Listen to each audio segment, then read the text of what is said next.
नमस्कार,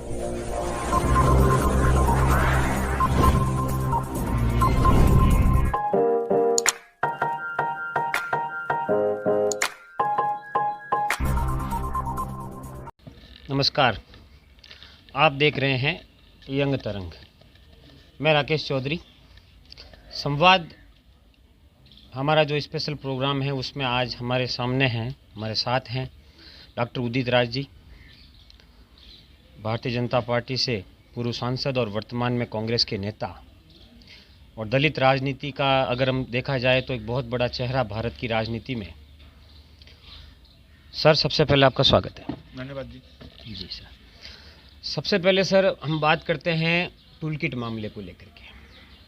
tool kit मामले में जब से दिशा रवि की गिरफ्तारी हुई है उसके बाद से जिस प्रकार से कांग्रेस के आला नेताओं के ट्वीट आए, उन्होंने इस बात की कहा कि 21 साल की लड़की पर जुल्म हो रहा है, तो फिर बीजेपी की तरफ से काउंटर आया कि 22 साल का ही कसाब था। तो कानून जो होता है वो सब पर लागू होता है। तो बीजेपी का ये आरोप है, आपके विपक्षी कहते हैं या सत्ता पक्ष बीजेपी कहता है कि इस प्रकार की राजनीति क्यों, जब राष्ट्र की बात आती तब राजनीति क्यों करती है कांग्रेस? कसाब की तुलना आपके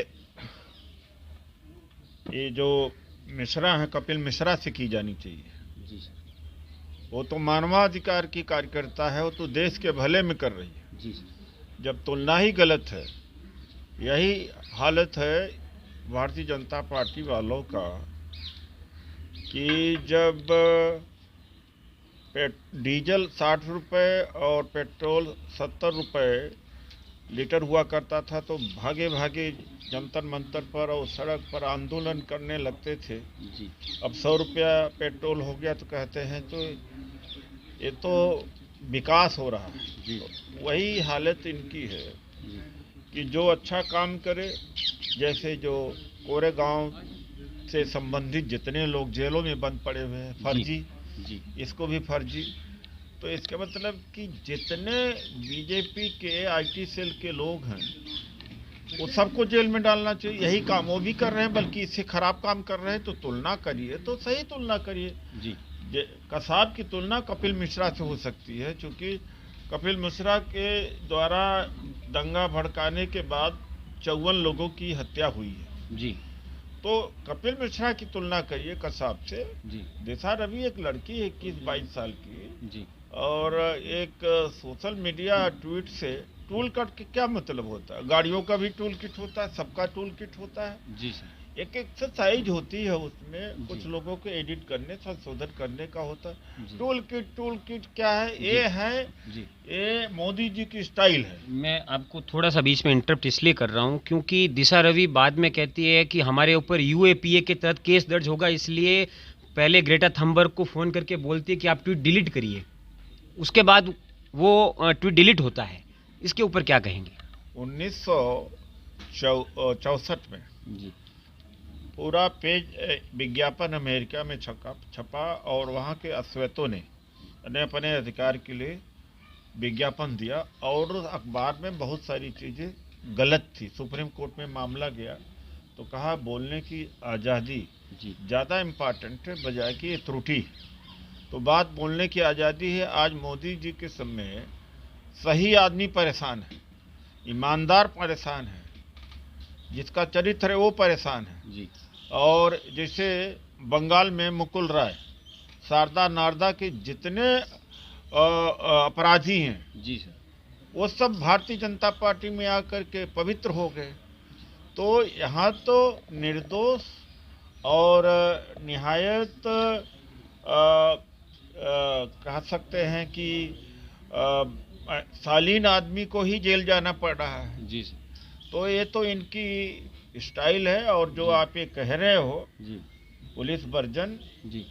ये तो पुलिस वर्जन डरवा ढरवा करके कुछ भी कह सकती है, या तो झूठ कहवा रहा हो। जी। जितने मामले हैं सब झूठी तो बनाए जा रहे हैं पुलिस के द्वारा। ये रिया वाले मामले में क्या जेल भेज दिया, यही पुलिस यही मीडिया ने कहा कि रिया ने मर्डर किया, रिया ने मर्डर किया। तो उसको तो मर्डरर साबित कर दिया था। जी तो पुलिस ने, ये सीबीआई, यहाँ की वहाँ की मीडिया ने साबित कर दिया था। जी तो निर्देश लोगों के लिए जीना मुश्किल हो गया। जी किसानों की बात पर आऊँगा। आपकी पार्टी का 2019 का मैनिफेस्टो कहता है कि हम कृषि बाजार को पूरे देश के लिए खोल देंगे, कोई भी किसान अब बंधक नहीं रहेगा एक कृषि मंडी के लिए। जब आप मैनिफेस्टो में लिखें तो सत्ता पक्ष कहता है बहुत अच्छा था, लेकिन आप अब सत्ता में नहीं आए तो राजनीति करने के लिए किसानों का सहारा ले रहे हैं। ये नहीं लिखा था कि 25 लाख करोड़ का जो कृषि बाजार है वो सब अडानी और अंबानी के जेब में डाल देंगे। एसेंशियल कमोडिटीज एक्ट हटाने को तो नहीं कहा था। बात एसेंशियल कमोडिटीज एक्ट का है 1955 का, जिसमें ये लिखा हुआ है, जो एक कानून है इस देश के, कि एक सीमा के बाद आप राशन या अनाज इकट्ठा कर ही नहीं सकते। जी तो उसी क्लास से तो परेशानी है। इसमें कहीं 2019 में लिखा है क्या? बल्कि एपीएमसी में सुधार करने की बात कही गई थी। जी होना चाहिए, पूरा मार्केट होना चाहिए, ये तो अच्छी बात है। जी लेकिन एसेंशियल कमोडिटीज एक्ट हटा देंगे तो सारा अनाज वो खरीद लेंगे जब सस्ता में रहेगा, जी और उसके बाद में जब महंगा होता बेचेंगे। ये थोड़ी कहा गया था। आपके विपक्षी कहते हैं कि उदित राज जी अब इस प्रकार की राजनीति इसलिए कर रहे हैं क्योंकि उनको टिकट नहीं मिला। 2019 में उनका टिकट कटा तो वो कांग्रेस में चले गए, कांग्रेस से चुनाव लड़े, फिर हार गए, तो अब उनके सुर बदल गए। देखिए, ऐसा है, मैं कभी 2014 में भी इनसे टिकट मांगने नहीं गया था। मेरा बायोडाटा कहीं मिलेगा नहीं। मेरे दरवाजे पर आकर के इन्होंने टिकट दिया, खुद घोषित किया। बात टिकट की नहीं, बात तरीके की बात है। जी सर। तुम 10 दिन 15 दिन पहले कह दिए होते, और उसके बाद में भी राज्यसभा की मेंबरशिप दे रहे थे इसी बात में। जी सर। और 5 साल तक लगातार इनसे टकराव ही रहा। जितने मेरे बयान हैं, चाहे संसद में या बाहर, सरकार के खिलाफ, जी जिस सरकार का मैं हिस्सा था, शायद विपक्ष के कुछ ही एमपी होंगे जो इतना बोले होंगे। राइट। तो बात नहीं, 2-2.5 महीने पहले मैं कहना नहीं चाहता हूँ जी कि सर। कैबिनेट मिनिस्टर के रैंक देने के लिए किसी मंत्री ने अप्रोच किया था। हम कहा हम हो ही नहीं सकते। तो कमिश्नर का पद छोड़ा, राज्यसभा का पद छोड़ा, ठुकरा दिया। लोकसभा की बात, उन्होंने कहा हम लोकसभा नहीं भेजेंगे, राज्यसभा आपको भेजने के लिए तैयार हैं। जी सर। तो हम कहा जिस तरीके से आपने किया, ऐसे में हमें रहने का कोई मतलब नहीं, मैं लात मारता हूँ। जी। एक और बात, सबसे पहले तो आपको आपकी पार्टी पंजाब के अंदर 7 नगर निगम में चुनाव जीती, इसके लिए आपको बहुत सारी बधाई। और दूसरी बात सर यहाँ पर ये उठती है कि आपकी पार्टी जो है, अभी पांडिचेरी का अगर विवाद देखा जाए, पांडिचेरी में आपके 4 से 5 एमएलए जो है वो इस्तीफा दे चुके हैं। वी नारायण स्वामी राष्ट्रपति को पत्र लिखते हैं, उसके बाद किरण बेदी को हटाया जाता है। माजरा क्या है सर, आप पूरी बात समझें। माजरा तो सीधा सीधा है जी, कि ये तो देखते नहीं आप कि विदेश में भी अमित शाह जी सरकार बनाने के लिए उपलब्ध हैं। मणिपुर में 6 विधायक जो अयोग्य थे, उनको वोट देने का अधिकार नहीं था, लेकिन उनका वोट लेकर के सरकार चला रहे हैं। गोवा में क्या किया इन्होंने जी, मध्य प्रदेश में क्या किया, कर्नाटक में क्या किया, राजस्थान वाले मामले में देखा, टेप अभी भी टेप हैं वो 100 करोड़ 50 करोड़। तो देखो, कुछ को छोड़ करके लोभ या भय में आम आदमी डिग जाता है। जी सर। तो आम आदमी है जो साधारण प्रवृत्ति के लोग हैं, जो फाइटर नहीं, वो बिक जाते। नहीं बिकेंगे तो डर जाएंगे। जी। तो इस तरह के सरकार बनाते हैं। जहां इनके 2 एमएलए वहां सरकार बना लिया। आप बात कह रहे हैं पुडुचेरी में। जी सर। बंगाल चुनावों में आपकी पार्टी लेफ्ट के साथ गठबंधन कर रही है। भाजपा कहती है कि कांग्रेस अब वोट कटुआ पार्टी बन गई है। हाँ, ये कह सकते हैं। ये 50-60 साल तक ये वोट कटवा थे। कुछ दिनों तक हम भी वोट कटवा हैं, आगे फिर से वोट कटवा हो जाएंगे, ऐसी कोई बात नहीं है। जी सर। और बंगाल और असम के अंदर लेफ्ट और जो कांग्रेस का है, जी, वक्त की ज़रूरत है। जब देश को जनतंत्र बताना होता है और संविधान बचाना होता है, इतना बड़ा खतरा है, तो आपस के मतभेद को भूल करके एक होने की आवश्यकता है। असम के अंदर आपके पार्टी के एक प्रकार से पूर्व अध्यक्ष श्रीमान राहुल गांधी जो है वो जाते हैं और कहते हैं कि हम सीए एनआरसी को असम में लागू नहीं होने देंगे, जबकि बंगाल में वही अमित शाह कहते हैं कि सरकार बनते ही हम उसे लागू करेंगे। क्या स्थिति है सर? देखिए, ऐसा है, अमित शाह जी तो पहले से भी यही कह रहे हैं और राहुल जी पहले से ही कह रहे हैं, नई बात क्या है इसमें? जी सर। पर अगर बीजेपी असम में सत्ता में आती है फिर से, तो फिर ये क्रॉस क्वेश्चन होगा कि किस प्रकार से। हाँ, अब भाई बीजेपी गोवा में कहती है बीफ और नॉर्थ ईस्ट में कहती है बीफ सस्ते दर पर उपलब्ध होगा और बीफ खाना गलत नहीं है। यहाँ पर गाय को कोई छू ले तो मार देंगे। तो ये दोहरा चरित्र भारतीय जनता पार्टी का है। चुनाव जीतना है, चाहे जो करना है। तब जब चुनाव जीतना होता तब गौ माता सामने इनके नहीं आते। या जिस तरह से कहा जा सकता है कि भगवान राम का भी ये सौदा कर रहे हैं। 1990 में जब अडवाणी जी रथ यात्रा लेके निकले तो ईंट पत्थर कितना इकट्ठा किया, लोहा इकट्ठा किया, उसका हिसाब दिया। अब पूरे देश में टीम बना बना के जा रहे हैं, पैसा वसूल रहे हैं। कोई लेखा जोखा देश के सामने है? तो ये कमाई का अड्डा बना लिया है इन्होंने। धार्मिक भ्रष्टाचार इतना कभी हुआ नहीं। लेखा जोखा सामने रखें, हम इतराज नहीं करेंगे। लेकिन कहाँ कहाँ से पैसा ले रहे? वहाँ कर्नाटक में पैसा ले रहे हैं, जबरदस्ती ले रहे हैं, और जो नहीं पैसा दे रहा है तो उसके घर के अंदर निशान लगा रहे हैं, काट दे रहे हैं, और जो दे रहा है केसरिया निशान लगा दे रहे हैं। ये तो नाजी करते थे जर्मनी में, यहूदियों के घर पर निशान लगा देते थे। तो ये तो नाजी है। जी सर। आपने जब ये बात कही है तो मुझे दिग्विजय सिंह याद आते हैं। दिग्विजय सिंह ने प्रधानमंत्री नरेंद्र मोदी को एक प्रकार का चेक सौंपा है राम मंदिर समर्पण निधि का। तो क्या आपका ये क्रॉस अटैक हो गया क्या इस प्रकार से? नहीं, मैं उसके बारे में नहीं जानना चाहता हूँ। अगर उन्होंने स्वेच्छा से दिया है तो दे। जी सर। लेकिन अब उसके मामले में कौन सा विवाद की बात है? कोई राम मंदिर निर्माण के लिए, लेकिन लेखा जोखा दे ना जी।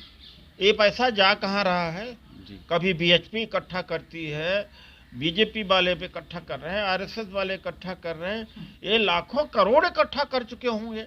उसका लेखा जोखा बैलेंस शीट तो सामने की रखा जाए देश के। जी। पांडिचेरी में आपकी सरकार है, क्या आपको लगता है वापसी करेंगे आप? बिल्कुल वापसी करेंगे। और इनका तो कुछ कहा नहीं जा सकता। 100-100 200 करोड़ रुपए में एमएलए खरीद सकते हैं। नहीं एमएलए तो ईडी पहुंचा देंगे, नहीं तो सीबीआई इनकम टैक्स पहुंचा देंगे। ये तो कुछ यही कर ही रहे हैं। तमिलनाडु में आप डीएमके के साथ जा रहे हैं क्या? देखो, ऐसा है कि न बंगाल में जीत रहे हैं न तमिलनाडु में जीत रहे हैं। डीएमके का मतलब ही नहीं होता। एडीएमके के साथ में इन्होंने किया। पहले जयललिता को, शशिकला को भेजा बीच जेल, पनीरसेल्वम को फिर बनवाया मुख्यमंत्री। वहाँ घुसना तो चाह रहे हैं लोग एआईडीएमके, लेकिन वहाँ पेरियार की धरती में बड़ा मुश्किल है। बंगाल में मीडिया में चुनाव तो जीत रहे हैं, लेकिन जब जिससे मैं पूछता हूँ, जो जमीनी आदमी वहाँ आकर कहता ऐसा कुछ नहीं है। तो ताकि इनको ईवीएम हैक करने का मौका मिल जाए। हवा इसलिए बना रखा है कि हम बंगाल में जीत रहे हैं, तमिलनाडु में बड़ा अच्छा कर रहे हैं, केरल कर्नाटक में, ताकि ईवीएम का जब दुरुपयोग हो तो लोग डाउट न करें। लेकिन सर साहब, आप जब ये बात कहते हैं तो फिर आपके विपक्षी कहते हैं कि हम पंजाब में हारे हैं, राजस्थान में हारे हैं, हम छत्तीसगढ़ में हारे हैं, हमारी सब जगह सरकार नहीं है। वो जान करके हारते हैं, जान के जीतते हैं। मुख्य चुनाव इनके लिए केंद्र का है, वहाँ पर ये अपना मैनेज कर लेते हैं। और कुछ जगहों पर जान करके हारते हैं, कुछ जगहों पर सीमा बॉर्डर पर रहते हैं। जी सर। एक और बात मैं आपसे पूछना चाहूँगा, ये हर किसी के लिए होती है कि जिस प्रकार से सोशल मीडिया पर क्योंकि मैं आपको फॉलो करता हूँ सोशल मीडिया पर सर, एक इस प्रकार का दुष्प्रचार जो किया जाता है, अगर रंग के आधार पर या जाति के आधार पर जिस प्रकार से ये लोग करते हैं, आप इसके ऊपर क्या कहेंगे सर? क्या ये क्यों होता है सर? ये मानसिकता है, सवर्ण मानसिकता है जी, कॉम्प्लेक्स है। अंग्रेजों के सामने, जब ही तो अंग्रेजों के गुलाम थे हम, उस गुलामी की मानसिकता है। 1,25,000 30,000 गोरे इस देश के अंदर उस समय 30-32 करोड़ आबादी के ऊपर राज करके गए, यही मानसिकता है। अभी गोरा एक अगर रास्ता पूछे तो अंग्रेजी नहीं आती है तो भी टूटी फूटी अंग्रेजी बोलेंगे, 10 कदम जा कर के 20 कदम जा कर के रास्ता गाइड करेंगे। और देश का आदमी बोल जाए अरे ये जाओ हमारे पास टाइम नहीं है, या गलत रास्ता भी कई बार बता देते हैं जी।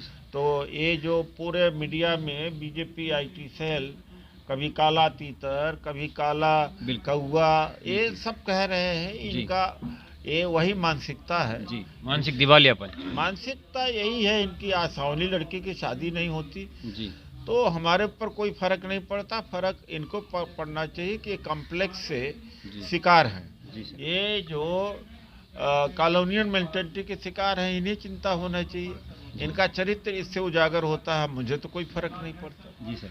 सेकंड लास्ट मेरा क्वेश्चन है, प्रियंका वाड्रा अब जो है वो पूरा का पूरा ध्यान यूपी में लगा रही है, 2022 में यूपी में चुनाव भी है, क्या यूपी में स्थिति लग रही है सर? क्योंकि आपके ऊपर तुष्टीकरण की राजनीति का आरोप इसलिए लगता है कि कोई अगर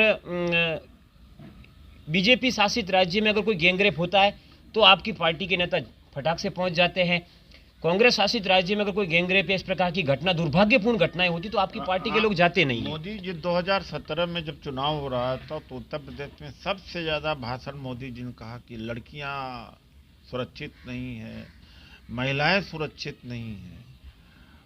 अब क्या हो रहा है?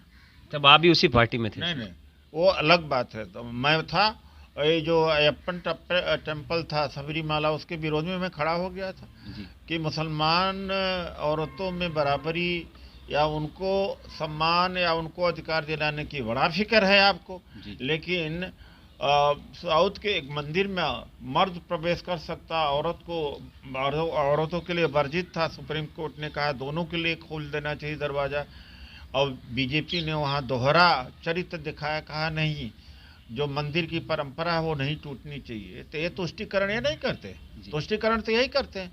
और ज़्यादातर आरोप लगाते हैं कि मुसलमानों का तुष्टीकरण हो रहा है। मुसलमान देश का प्रधानमंत्री है क्या, चीफ जस्टिस है क्या, सेना का हेड है क्या, मीडिया के मालिक है क्या, या उद्योगपति हैं क्या वो लोग, या इस देश का जो यूनिवर्सिटीज हैं वाइस चांसलर्स वो हैं, या इस देश को उद्योग है, मार्केट उनके पास है क्या, पंचर बनाने वाले हैं या बुनकर हैं, कुछ जगहों पर व्यापारी हैं। किस बात का तुष्टीकरण, क्या दे दिया गया है देश में उनको उनकी आबादी के हिसाब से? ये तो आरोप लगा करके हिंदुओं को मारने का चक्कर है। अब 100 रुपया लीटर पेट्रोल करके मुसलमान को सबक सिखा दिया क्या? उसी के चक्कर में पैसा दिया, सबक सीख गए हिंदू। सर एक लास्ट क्वेश्चन है, G23 ये एक ऐसा आपकी कांग्रेस का एक समूह है जो कहीं ना कहीं चाहता है कि गांधी परिवार के इतर एक नई लीडरशिप तैयार हो ताकि कांग्रेस पुनर्जीवित हो सके। इस आरोप में कितना दम है, या यूं कहें कि इस तर्क में कितना दम है? मैं उसको डेमोक्रेसी मानता हूँ जी, अच्छी बात जी, और अंदरूनी चर्चाएं होनी चाहिए। ऐसा नहीं कि मोदी जी जब आए तो मोदी और अमित शाह के अलावा कोई नहीं रह गया जी, कोई मंत्री का और कोई एमपी का अस्तित्व नहीं है। ये बहुत पहले की परंपरा, बल्कि इससे ज़्यादा हेल्दी परंपरा कांग्रेस में होती थी। और आप देख सकते हैं जहाँ कांग्रेस की बुनियाद में डॉक्टर अंबेडकर एक तरफ मंत्री, दूसरे तरफ श्यामा प्रसाद मुखर्जी, विभिन्न ख्यालों के लोग मंत्रिमंडल में थे, तो कांग्रेस उस बुनियाद की बनी हुई है। बोलने की आज़ादी होनी चाहिए, उन्हें ऐसा लगता है तो बोले जी, उसका जवाब दिया जाएगा। ये ना मान लिया जाए, मीडिया बड़ा हाइप क्रिएट करती है, अरे टूट हो गया, अरे बड़ा बम गिर गया, ऐसा कुछ नहीं है डेमोक्रेसी में होना। अब जब यहाँ पर बल्गारिया वगैरह तमाम देशों के अंदर पार्लियामेंट के अंदर बंदूक चलती थी, तब डिस्कशन होता था जी सर, तो वो हेल्दी डेमोक्रेसी थी जी सर। पिस्तौल की गोली चलाते थे लेकिन एक दूसरे को मारते नहीं थे, मतभेद होने के बावजूद में भी। तो डेमोक्रेसी में मतभेद होना कोई बड़ी बात नहीं है जी सर। लास्ट क्वेश्चन, आप क्या भारतीय जनता पार्टी में वापसी करेंगे या इसी पार्टी में ही रहेंगे? वापसी करना होता तो जाते क्यों भाई छोड़कर? क्या हमें वहाँ कोई कमी थी क्या? जी सर। 5 साल तक कम से कम मैं ही एक आदमी था, 23,000 लेटर लिखा, सारे सांसद हमसे पूछते थे कि आप तो सरकार के खिलाफ बोलते हो और इतने लिखते हो, कोई बोलता नहीं। हमका आपको कोई अंकुश नहीं लगा, तब मुझे कोई अंकुश नहीं लगा। पेट्रोल डीजल के दाम जो बढ़े हैं, इसके ऊपर आप क्या कहेंगे? क्योंकि 100 रुपए के पार कर गए हैं कई जिलों के अंदर, भारत के कई राज्यों के अंदर। विश्वगुरु बन रहा है ना देश, नीचे से। पहले ऊपर से विश्वगुरु बन रहा था मनमोहन सिंह जी, ये अब नीचे से बना रहे हैं मोदी जी। 193 देश हैं पूरे देश। पहले 4-5 इकोनॉमी में भारत हुआ करता था टॉप में, ग्रोथ में। अब 164वें स्थान पर आ गया। अब 193 तक छोड़ ले जाएंगे नीचे। लेकिन ये तो कह रहे हैं कि कांग्रेस 11 पर छोड़ के गई थी, हम तो 6ठे स्थान पर आ गए हैं। बात ग्रोथ रेट में किसने कहा? ये तो झूठ बोलने का ही काम करते हैं। आज तो बजट का आधा बजट का जितना है, आधा तो उधार से कर्ज से खर्च कर रहे हैं। 32 लाख का 30 या 32 लाख करोड़ का है, 15-16 लाख करोड़ ही रेवेन्यू आ रहा है। पहले इतना नहीं हुआ करता था। और -23 जीडीपी गई है, दुनिया की जीडीपी नहीं गई है। चाइना का जहाँ से ये कोरोना वायरस निकला, वहाँ की जीडीपी प्लस में गई। ये तो मिसमैनेज है, लॉकडाउन मिसमैनेजमेंट इस तरह का है इनका। तो डॉक्टर उदित राज जी, आपने अपना कीमती समय निकाला, इसके लिए बहुत बहुत शुक्रिया आपको। धन्यवाद। तो ये थे डॉक्टर उदित राज जी, जिन्होंने कांग्रेस, परिवारवाद, G23, किसान, टूल किट, पेट्रोल डीजल के बढ़ते दामों में वृद्धि हो, या यूपी या बंगाल या असम, CA NRC, सभी तमाम मुद्दों पर अपनी बेबाक और स्पष्ट राय व्यक्त की। मिलेंगे फिर किसी और मेहमान के साथ, तब तक के लिए धन्यवाद, शुक्रिया।